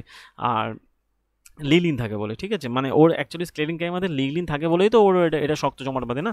তখন যে আমরা ওই ছবিটা দেখলাম যে এরকম একটা স্ট্রাকচার ছিল, যেখানে ওই জমা হচ্ছে অ্যাকচুয়ালি বিভিন্নভাবে, এই যে পোর্শনগুলো এরমভাবে পোর্শনগুলো ছিল। যাই হোক, তারপরে এটা এসছে কবে? 18-তে এসছে, আরবি গ্রুপ ডিতে এসেছিলো, সিপ 2-তে। তারপরে চলে আসছে যে হুইচ অফ দ্য ফলোয়িং, বলা হচ্ছে which of the following tissue has the hard cell, hard cell wall. Hard cell wall হচ্ছে কোথায়? ওই যে বললাম যে কেন হার্ট সেল ওয়াল আছে, সেটা হলো লিগনিনের জন্য আছে। একই টাইপের কোশ্চেন, কিন্তু বিভিন্ন মিনিংয়ে করা হয়েছে লিগনিন থাকার জন্য, ঠিক আছে। লিগনিন আছে বলে হার্ট সেল। আরবি গ্রুপ ডি 1, 10, 18-তে এসছে, সিপ্টন স্টেজ 1। তারপরে বলা হচ্ছে which of the following tissue cells are alive, elongated and irregular at the corner. Alive, elongated, irregular at the corner। Sajib actually, যেহেতু আমরা ষোলসাইগোলাকে দুটো ভাগে মানে দুটো অ্যাকচুয়ালি ছিল সজীব আর একটা ছিল মৃত, প্যারেনকাইমা আর কোলেনকাইমা। যেহেতু এখানে বলে দিয়েছে সজীব আর অ্যালাইভ এবং ওই কোণে কর্নারের দিকে হয়, বৃদ্ধি হয়, সেটা অ্যাকচুয়ালি কোলেনকাইমা হবে অ্যান্সার। ওকে। তো আরবি এলপি অ্যাকচুয়ালি আরবি এলপিতে এসেছিলো 18-তে এসেছিলো, 13, 18। তার মধ্যে বলা হচ্ছে যে কোন কোষটা মৃত এর মধ্যে, তো অ্যান্সার একদম ডাইরেক্ট আমাদের চোখের সামনে ভাসছে, এগুলো স্ক্রিন ক্যাম। এই টাইপেরই কোশ্চেন আসবে, তোমরা এই টাইপেরই কোশ্চেন ফেস করবে। আর যা মোটামুটি এর থেকে পড়ালাম, এখনও বাকি আছে একটা চ্যাপ্টার, যেটা একটা পোর্শন, সেটা হলো জটিল সাইকোলজি, যেটা বাকি আছে। তো এই টাইপেরই কোশ্চেন তোমরা ফেস করবে আরবি গ্রুপটিতে। তো তারপরে বলা হচ্ছে কোশ্চেন 19-এর দাগেরটা, বলা হচ্ছে 19-এর দাগেরটা কি, which type of the plant cell tissue, মানে plant tissue does not bear living protoplasm at maturity. কোন ধরনের উদ্ভিদে বলতে হবে যেরকম যে ওই জীবিত অবস্থায় তাদের মধ্যে প্রোটোপ্লাজম থাকে না। এটা কি লিখেছি কে জান? প্রোটোপ্লাজম বহন করে না, সেটা অ্যাকচুয়ালি বলা হয় যে স্ক্লেরেনকাইমা। স্ক্লেরেনকাইমা মৃত, যেহেতু মৃত মানে এর মধ্যে প্রোটোপ্লাজম থাকে না। আর আমি গ্রুপ দিতে এসেছি 5, 8, 5, 10, 18-তে। যাই হোক, তারপরে কোশ্চেন চলে আসছে 20টা কি বলা হয় যে the flexibility in plants is due to which of the permanent tissue that allow the bending various part of the plant like the tendrils and the stem। ওই যে তখন আমরা একদম টু দ্য পয়েন্ট 9-এ পড়লাম যে উদ্ভিদের ওই গাছের বাঁকাতে মানে ওই যে ইয়েগুলো থাকে, কি বলে, আকর্ষ এবং লতানে, আকর্ষ ও লতানে বাঁকতে সাহায্য করে, ইচ্ছা মতো বাঁকতে সাহায্য করে, বলা হয় কোলেনকাইমা। কোলেনকাইমা কিন্তু সজীব। ওকে। আর এটা হচ্ছে কবে? এটা 2014 সালে, অনেক আগে এসেছে। যাই হোক, তো এই টাইপের কোশ্চেনই আসবে। যাই হোক, তারপরে চলে আসছে আমরা জটিল সাইকোলজি। জটিল সাইকোলজি আমাদের এই চ্যাপ্টারের লাস্ট। এর মধ্যে জটিল সাইকোলজি কি, জটিল সাইকোলজি কিছুই না অ্যাকচুয়ালি, ওই সরল সাইকোলজিকে আমরা বললাম যেমন, তো সরল বলতে হবে যে সবগুলো আলাদা আলাদাভাবে একই প্রকারের নির্দিষ্ট কোষগুচ্ছ সমন্বয়ে যেহেতু আমরা পড়েছি, এই ধরনের কলাগুলোকে সরল সাইকোলজি বলে। অপরদিকে জটিল সাইকোলজি, এরা এক প্রকার সাইকোলজি আছে বলা হয় জটিল সাইকোলজি, তারা কি একাধিক ধরনের কোষ নিয়ে গঠিত। এদের মধ্যে ভিন্ন ধরনের কোষ থাকে। সরল সাইকোলজি যেমন এক ধরনের কোষ থাকে, এদের মধ্যে বিভিন্ন ধরনের কোষ থাকে, এবং এই কোষসমূহ কি হয়, নিজেদের মধ্যে সমন্বয় সাধনের মাধ্যমে নির্দিষ্ট কাজ সম্পন্ন করে। যেমন জাইলেম কলা, ফ্লেম কলা। জাইলেম শুধুমাত্র জল ক্যারি করে, ফ্লেম কি করে, ফ্লেম শুধুমাত্র খাদ্য ক্যারি করে, ঠিক আছে, এবং এরা একসাথে আবার কাজ করে। এরা উভয় নালিকা বান্ডিল গঠন করছে, এই সংবহন কলা হিসেবে কাজ করে। ব্যাস এই যে দুটো, এই যে বিভিন্ন বিভিন্ন কাজের জন্য ওটা যেন একই ধরনের কাজ করে, এরা বিভিন্ন ধরনের কাজ করে অথচ একসাথে কাজ করে। সংবহন কলা উপস্থিতি জটিল গঠন বিশিষ্ট উদ্ভিদের একটা বিশেষ বৈশিষ্ট্য। মানে এটা তো একদম সংবহন কলা থাকবেই না, নাহলে উদ্ভিদের ওই জল খাবার সাপ্লাই হবে কি করে। তো এই কারণে কোনো জটিল গঠন বিশিষ্ট উদ্ভিদের স্থলজ পরিবেশে বেঁচে থাকতে গেলে এই সংবহন কলা মাস্ট দরকার। তার জন্য তাদের জটিল স্থায়ী কলা মানে উন্নত উদ্ভিদের ক্ষেত্রে এটা বেশি দেখতে পাওয়া যায়। ঠিক আছে, তারপরে চলে আসছে বলা হয় জাইলেম। এটাকে আমরা দুটো ভাগে ভাগ করি জটিল স্থায়ী কলাকে। একটা হলো জাইলেম, জটিল স্থায়ী কলা যাকে বলা হয়, জটিল স্থায়ী কলাকে আমরা ভাগ করি দুটো ভাগে।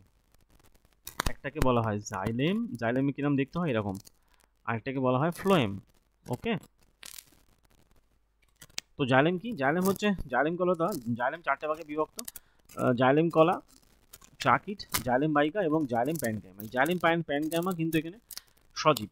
জাইলেম এবং মানে জাইলেম কলাটা মোটামুটি ট্রাকিট, জাইলেম বাহিকা, জাইলেম প্যানকাইমা, জাইলেম তন্তু নিগঠিত, এ কিন্তু মৃত। জাইলেম তন্তু মৃত।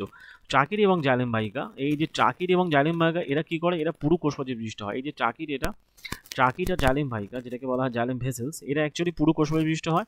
এদের পরিণতির সাথে সাথে বেশিরভাগ কোষ এদের মৃত পরিণত হয়ে যায়। ঠিক আছে, আর ট্রাকিট এবং এই জাইলেম বাহিকা নলাকার এবং এরা অ্যাকচুয়ালি জল এবং খনিজ লবণে ঊর্ধ্বমুখী ক্যারি করে থাকে। তার মানে আমরা চারটে ভাগে জাইলেমকে ভাগ করলাম, জাইলেমের যে চারটে ভাগে ভাগ করলাম তার মধ্যে কি হচ্ছে, এই চারটে ভাগের মধ্যে এই দুটো, প্রথম দুটো বলা হয় যে জাইলেম ট্রাকিট এবং বলা হয় ট্রাকিট অ্যান্ড জাইলেম ভেসেলস, এরাই কিন্তু জল এবং লবণ পরিবহন করে। এবং এরা সময়ের সাথে সাথে কি করে, এরা সময়ের সাথে সাথে মৃত হয়ে যায়।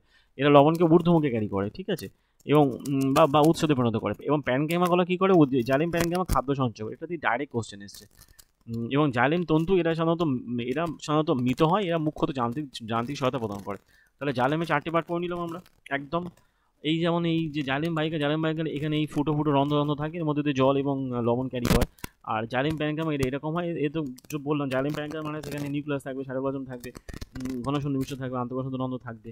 তো এই যে এটা হলো জালিম প্যানকামের মধ্যে পড়ছে। ঠিক আছে, তারপরে স্লাইডে যাবো আমরা, কিছু কয়েকটা কোশ্চেন দেখে নেবো। বলা হয়েছে which part of the plant responsible for transporting water from the roots and plant to rest of the plant.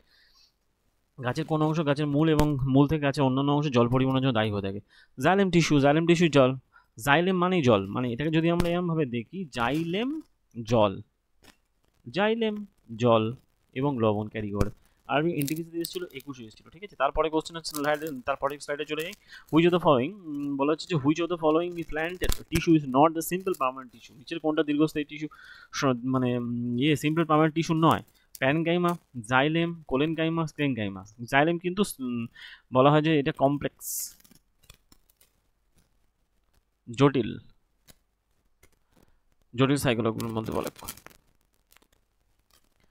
তারপরে চলে হচ্ছে বলা হয়েছে যে 3 নম্বর, which part of the plant transport water minerals, তো বললাম জাইলেম। জাইলেমের কোন দুটো যদি বলে তখন কিন্তু অ্যান্সার দিতে হবে ট্রাকিট অ্যান্ড জাইলেম ভেসেলস বা জাইলেম বাহিকা। ভেসেলসই লিখি, এটাই কিন্তু জল পরিবহন করে। ওকে, কবে এসেছিল? 28/3/2016 এসেছিল, এনটিপিসিতে এসেছিল। তারপরে চলে আসছে বলা 4 নম্বর কোশ্চেন। 4 নম্বরে বলা হচ্ছে কি, which tissue plant carry the water, কোনটা জল ক্যারি করে? জাইলেম। আবার জাইলেমের কে ওই ট্রাকিটারে একই। এটা অ্যাকচুয়ালি 2/19। তারপরে কোশ্চেন কি দেখবো, যে বলা হচ্ছে which of the following tissue circulate dissolve salt and water. একদম নিখুঁতভাবে যদি বলি, ট্রাকিডার কে হবে? ট্রাকিডার জাইলেম বাহিকা। এটা আমি বাংলায় লিখবো, জাইলেম বাহিকা, মূল থেকে দ্রোণ। আরবি গ্রুপ ডি 18 এসেছিল। তারপরে চলে আসছি আমরা, জাইলেম শেষ করলাম, তারপরে চলে ফ্লোয়েম। ফ্লোয়েমে দেখবো ইম্পর্টেন্ট কটা জিনিস। ফ্লোয়েমকে আমরা 5টা ভাগে ভাগ করি। কি এরা হলো শিবকোষ, শিবনল, সঙ্গী কোষ, ফ্লোয়েম তন্তু, ফ্লোয়েম প্যানকাইমা। ওকে, এর মধ্যে শিবনল ছিদ্রযুক্ত হয়, ছিদ্রযুক্ত প্রাচীর বিশিষ্ট হয়, এবং এটা অ্যাকচুয়ালি যে ঠিক নলাকার হয়ে থাকে। তাহলে শিবনলটা ছিদ্রযুক্ত প্রাচীর বিশিষ্ট নলাকার হয়। ফ্লোয়েম কলা পাতা থেকে উদ্ভিদের বিভিন্ন অংশে খাদ্য ক্যারি করে। ঠিক আছে, ফ্লোয়েম তন্তু ছাড়া সবাই মোটামুটি সজীব। ফ্লোয়েম তন্তু এখানে মৃত, বাদবাকি সবাই সজীব। ঠিক আছে, ফ্লোয়েম তন্তু এখানে মৃত, বাদবাকি সবাই সজীব।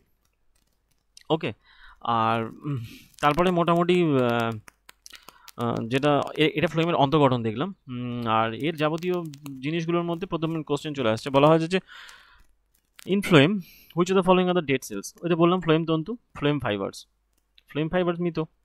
কবে এসছে? 30/12-তে, একদম লাইন দিয়ে কোশ্চেন এসছে, মানে টু দ্য পয়েন্ট লাইন যারা পড়েছে তারা কিন্তু কোশ্চেন অ্যাটেম্প করে চলে এসছে। এটা একটু টেক 3-তে এসছে, ঠিক আছে, টেক 3-তে এসছে, 30/12-তে এসছে, 30/12।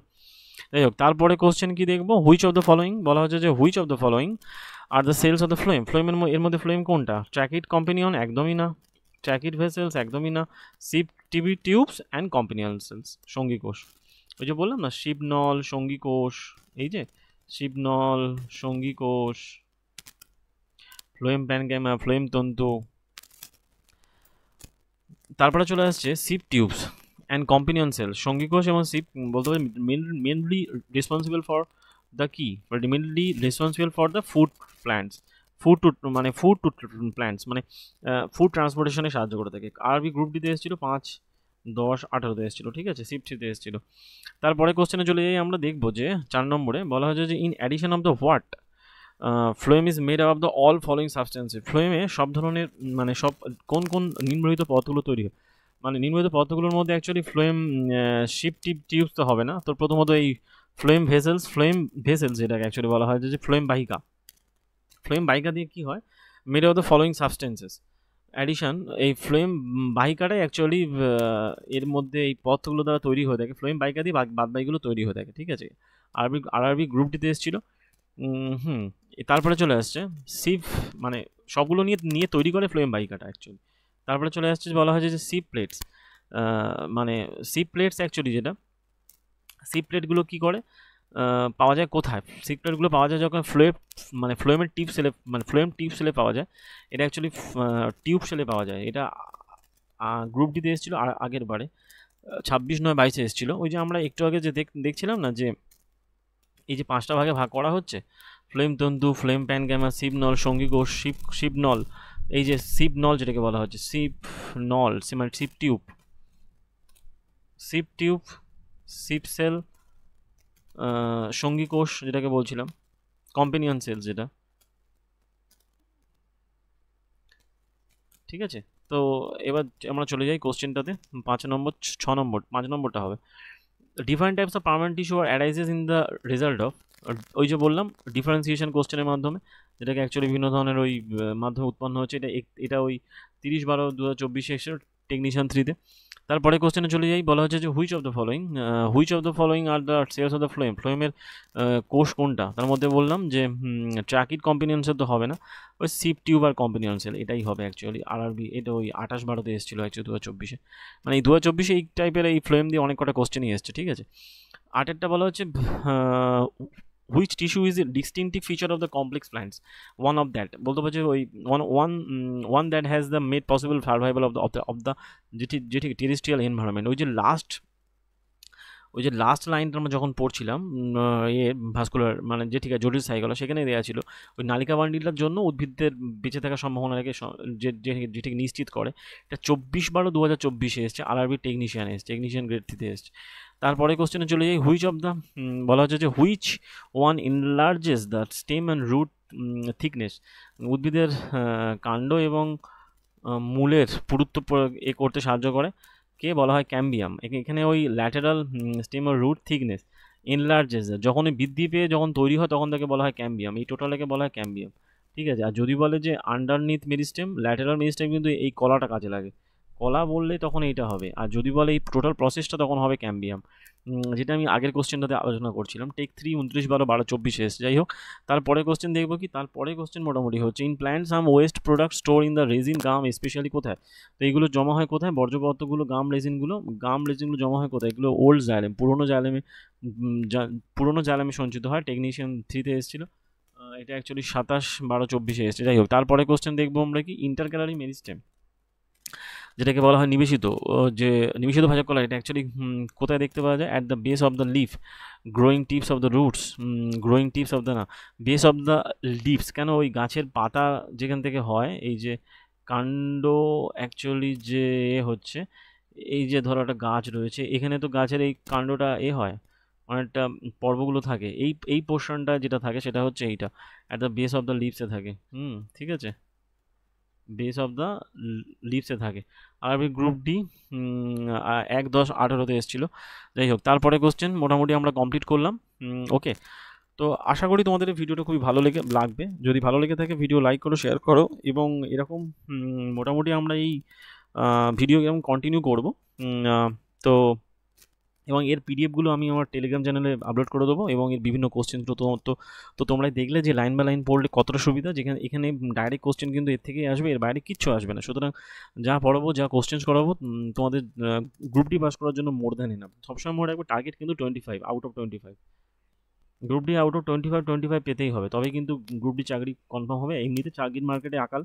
তো যদি এরকম নাম্বার কনফার্ম না করতে পারো, আমি চেষ্টা করছি একটা ভিডিওর মাধ্যমে টোটালি জিনিসগুলোকে কমপ্লিট করা, যাতে এদিক ওদিক তোমাদের যে ঠিক আছে ছোটাছুটি করতে না হয়, একদম কম্প্যাক্ট সমস্ত কিছু পেয়ে যাবে। তবে সমস্ত কিছু পেয়ে যাবে কম্প্যাক্ট, এবং এগুলো পড়তে হবে মাল্টিপল টাইম পড়তে হবে, শুনতে হবে। এর মধ্যেই সমস্ত কিছু রয়েছে। এদিক ওদিক যত করবে তত মাথার মধ্যে যত বেশি ম্যাটেরিয়ালস ঢুকবে, তত কিন্তু মাথা ডিস্ট্রাকশন হবে এবং কাজের সময় কোনো কাজে লাগবে না। সুতরাং কীভাবে পড়তে হবে, কতটা পড়তে হবে, সবই আমি আমার এখানে ডিসকাশন করছি। সেগুলো যদি মন দিয়ে শোনো তোমাদের কাজে লাগবে। আশা করি ভিডিও তোমাদের ভালো লাগছে। ভালো লেগে থাকলে লাইক করো, শেয়ার করো, চ্যানেলটাকে সাবস্ক্রাইব করো, অবশ্যই বন্ধুদের মধ্যে শেয়ার করো। দেখা হচ্ছে পরের ভিডিওতে। Thank you.